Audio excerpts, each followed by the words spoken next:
Hello bachcho, I hope that all students are well, and this lecture I will discuss about the exercise 5.1 NCERT solution of the chapter name is sequence and series समांतर और श्रेणीक्रम. The first question will be going on. In which of the following situation does the list of the number involves make and AP and Y? यानी कि कहने का मतलब है, मतलब 4 question है. अभी 3 मैं क्वेश्चन लिखा हूँ, देखिए. ठीक है, 4 क्वेश्चन में से पूछ रहा है कि अगर वो AP में है तो क्यों है. ठीक है, देखिए द फर्स्ट क्वेश्चन, फर्स्ट का फर्स्ट देखिए. The taxi after each kilometre when the fair is 15 rupees for the first kilometre and 8 rupees for each additional kilometre. तो कहने का मतलब यह है कि टैक्सी है जो क्या कहता है, हर एक ईच किलोमीटर मतलब 1 किलोमीटर, हर एक 1 किलोमीटर का fair when the fair is 15 rupees. 1 kilometre taxi चलता है तो 15 रुपये किराया लेता है फॉर द फर्स्ट किलोमीटर, यानी कि 1 किलोमीटर का. ठीक है, and 8 rupees for each additional kilometre.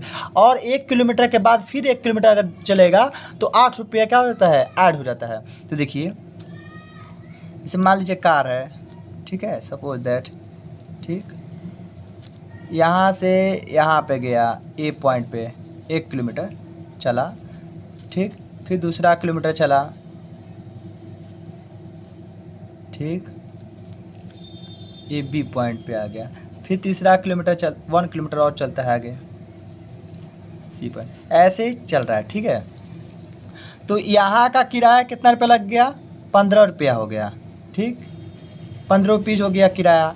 फिर क्या कर रहा है कि 15 प्लस 8 रुपया हर जैसे से 1 किलोमीटर बढ़ते जाएगा वैसे वैसे 8 रुपया बढ़ते जाएगा, एडिशनल हो जाएगा. एडिशनल मतलब जोड़ते जाएंगे. हर मतलब सॉरी, जैसे से किलोमीटर में मतलब हर एक किलोमीटर जैसे बढ़ाएंगे वैसे हर एक 8 रुपया क्या हो जाएगा, हर एक किलोमीटर के लिए बढ़ता जाएगा. ठीक है, तो 15 रुपये 8 रुपये हो गए, जोड़ देंगे. फिर 15 प्लस 8 यानी कि 8. तो ऐसे ही जाएगा. ये फर्स्ट किलोमीटर के लिए है और ये सेकेंड किलोमीटर के लिए है और ये थर्ड किलोमीटर के लिए है. बस समझ में आ रहा है, थोड़ा ध्यान देखिए. तो क्या हो गया, 15 रुपया, ये 23 रुपया हो जाएगा और ये कितना हो जाएगा, 31 रुपये. ठीक, अब यह देखिए एपी में है कि नहीं है, पहले पहचानेंगे. तो एपी के लिए मैंने क्या बताया था कि अगर सार्वअंतर यानी कि common difference will be same then series given in AP. देखिए डी निकालिए, 23 माइनस 15 8 और 31 में से 15. डी कैसे निकाले बताए थे प्रीवियस लेक्चर में कि डी नेक्स्ट टर्म को सब्ट्रैक्ट करेंगे किससे, प्रीवियस टर्म से. Next term subtract from previous term. ठीक, 8 रुपीज़. देखिए डी क्या हो गया, सेम आ रहा है, ए बी 8. इट मीन्स जो सीक्वेंस दिया हुआ है, सीरीज दिया हुआ है, वो क्या है, एपी में है. ठीक है, तो क्वेश्चन क्या हो गया, एपी में है कि नहीं, तो लिख देंगे S R in AP. Why, because common difference will be same. Common difference यानी कि डी का वैल्यू क्या हो गया, सेम हो गया, इसके कारण क्या हो गया, एपी में हो गया. तो first question will be solve it. Now second will be question, first का ही सेकेंड है. The amount of air present in a cylinder when a vacuum pump removes 1/4 of the air remaining in the cylinder at a time. तो देखिए the amount of air present in a cylinder यानी कि एक cylinder है, बना लीजिए, cylindrical बना लीजिए, जिसमें नीचे से बंद है, मान लीजिए क्लोज है. इसमें क्या हो गया, एयर प्रेजेंट है. क्या है, एयर प्रेजेंट है. एयर कितना मान लीजिए 1 है. ठीक है, सपोज 1 है या x ले लीजिए. ठीक है, तो 1 है, तो उसमें से क्या कर रहा है, when a vacuum pump removes 1/4 of the air remaining in the cylinder at a time. जैसे साइकिल में पंप नहीं देखते हैं, पंप होता है साइकिल का ना, उसी प्रकार का क्या हो गया, यहाँ पे पंप है. ठीक है, तो उसमें से क्या कहते हैं, मान लीजिए 1 लीटर एयर है उसमें. ठीक है, उसमें से क्या कर रहे हैं, 1/4 भाग निकालते जा रहे हैं हर एक टाइम, एट अ टाइम, एक समय. एक समय में हर एक बार क्या कहते हैं, पंप में से हवा निकालते जा रहे हैं। कितना हिस्सा? 1/4 ऑफ द एयर। ऑफ माने का, एयर का 1/4 भाग क्या कहता है, रिमूव कर रहे हैं, यानी कि हटा रहे हैं, मतलब उसमें से निकाल रहे हैं। तो 1 पहले था, फिर 1 में से 1/4 हो गया, सब्ट्रैक्ट हो गया। तो क्या, ये देखिए, फिर 1 माइनस 1/4 हो गया। ऐसे क्या करते हैं, रिमूव करते जा रहे हैं। बात समझ रहे हैं?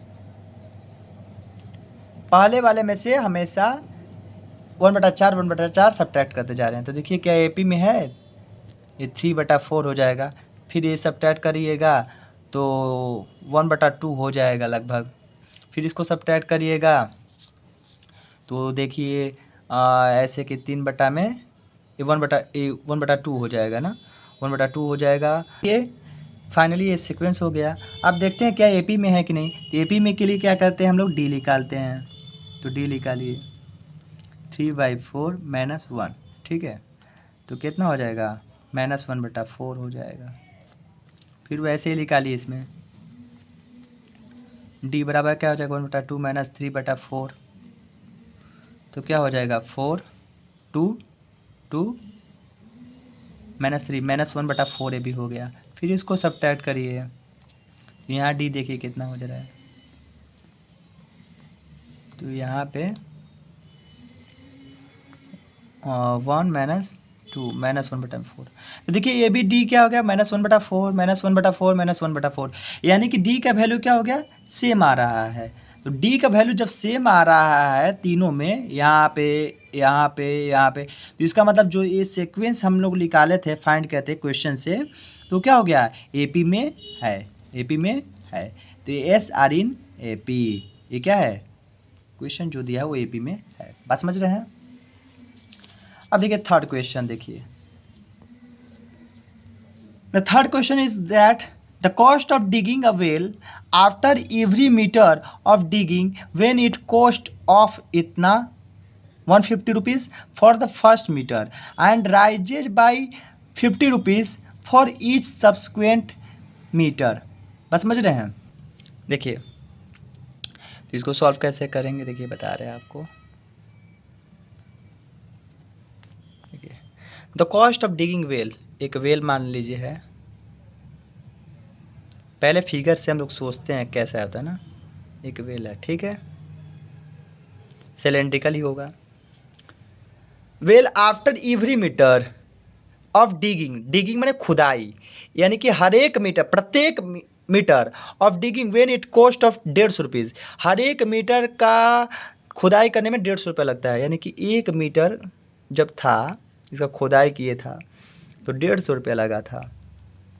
फॉर द फर्स्ट मीटर, ये 150 रुपया था जब का फर्स्ट मीटर के लिए। फिर क्या कर रहा है, and rises by 50 rupees for each subsequent metre, यानी कि आगे के मतलब गड्ढा खोदने के लिए, जैसे खुदाई करने के लिए, जैसे हर एक नेक्स्ट 1 मीटर अगर और खोदा जाए जैसे, तो उसमें क्या हो जाता है, वैल्यू जो होता है राइज होता है, कॉस्ट को होता है, कॉस्ट का वैल्यू क्या होता है, राइज होता है किससे, 50 रुपीज़ से।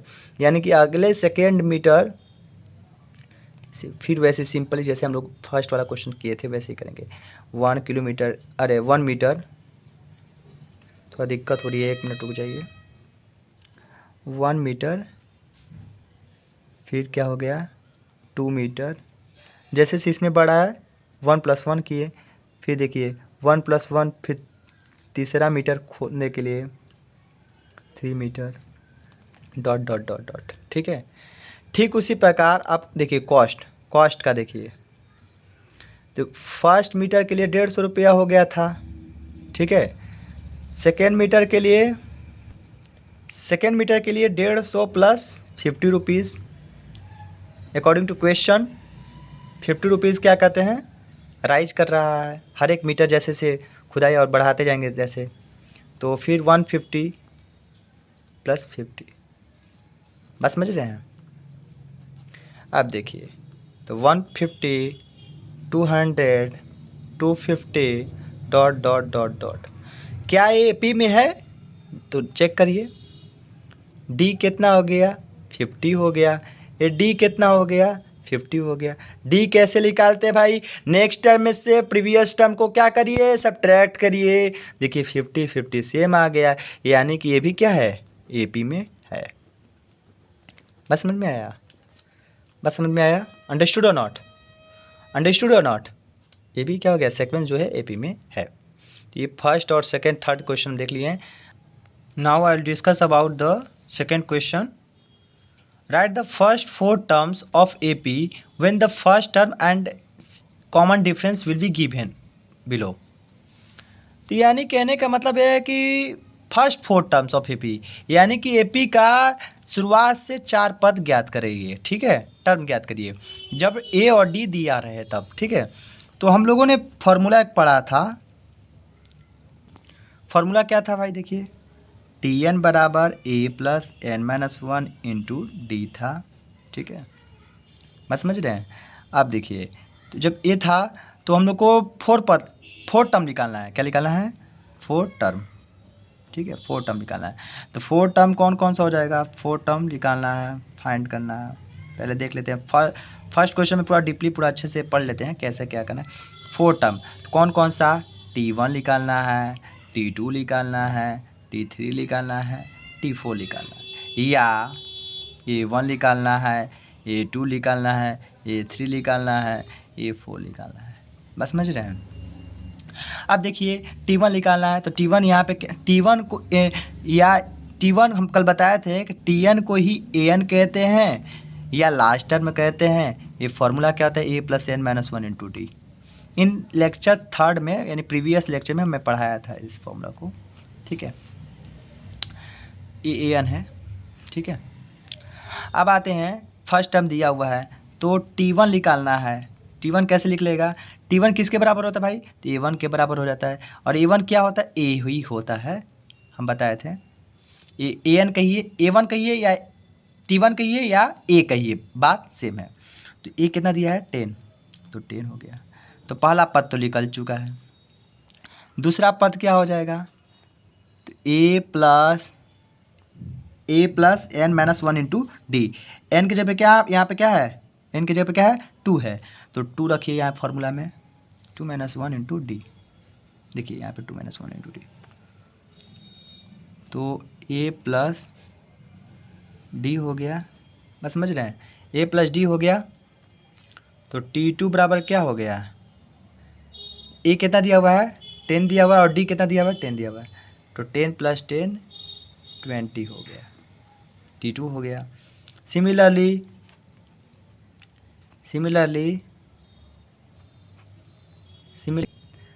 T3 निकालेंगे तो A plus 3 minus 1 into D हो जाएगा, यानी कि A प्लस 2D, यानी कि 10 प्लस 2 इंटू 10 यानी कि 30।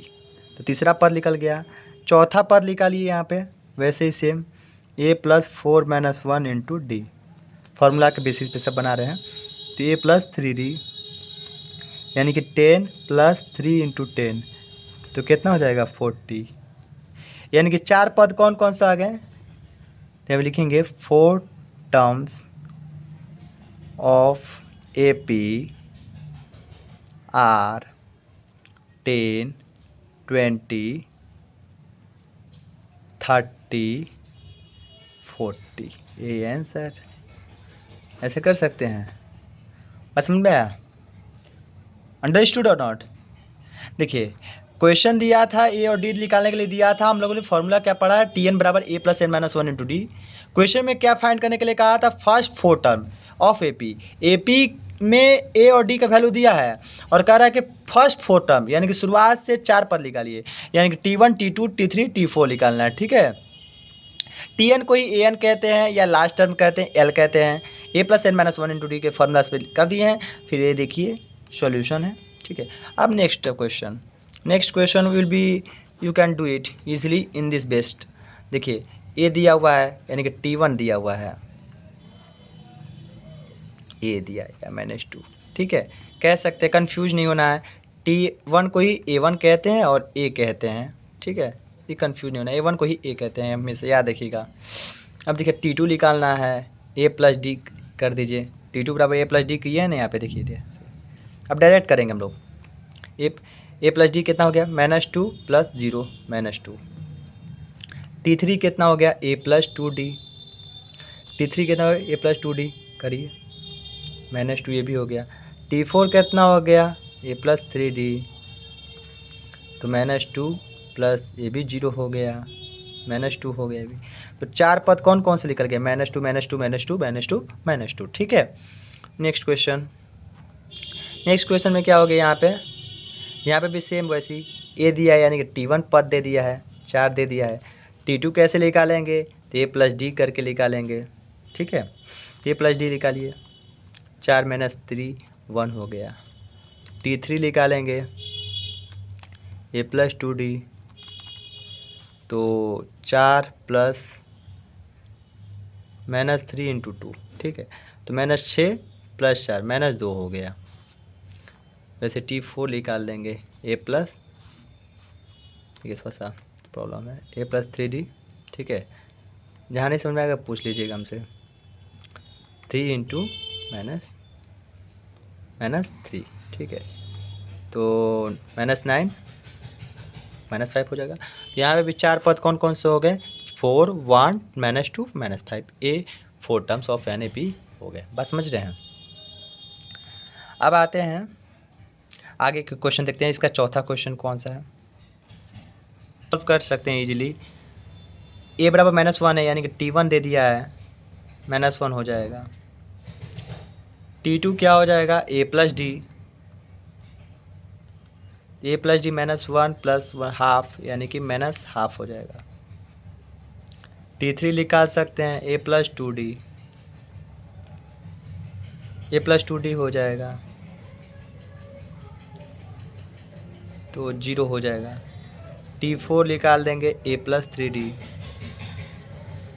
-1 प्लस 3 × 1/2, तो क्या हो जाएगा, 3/2 -1 कितना हो जाएगा, 1/2 हो जाएगा।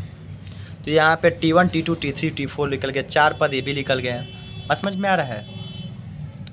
तो ईजिली आपके लिए क्वेश्चन सॉल्व करने के लिए छोड़ दे रहे हैं। एक क्वेश्चन ये आप बनाइएगा, है ना, और आंसर कमेंट में लिख दीजिएगा, ठीक है। ईजी है, वैसे ही पुट करेंगे value, T1 T2 T3 T4 निकाल लेंगे, ठीक है। ईजी है क्वेश्चन, इसको सॉल्व करिएगा आप लोग, ठीक है, होमवर्क में, ठीक है। नहीं आएगा आप पूछ लीजिएगा, अगले लेक्चर में मैं बता दूंगा इसको, ठीक है। तो आज तक यही आज लेक्चर को फिनिश करते हैं। Have a good day, have a nice day. अगर आपको लेक्चर पसंद आया होगा तो लाइक करें एंड कमेंट एंड शेयर करें and subscribe to my channel. Have a good day, have a nice day.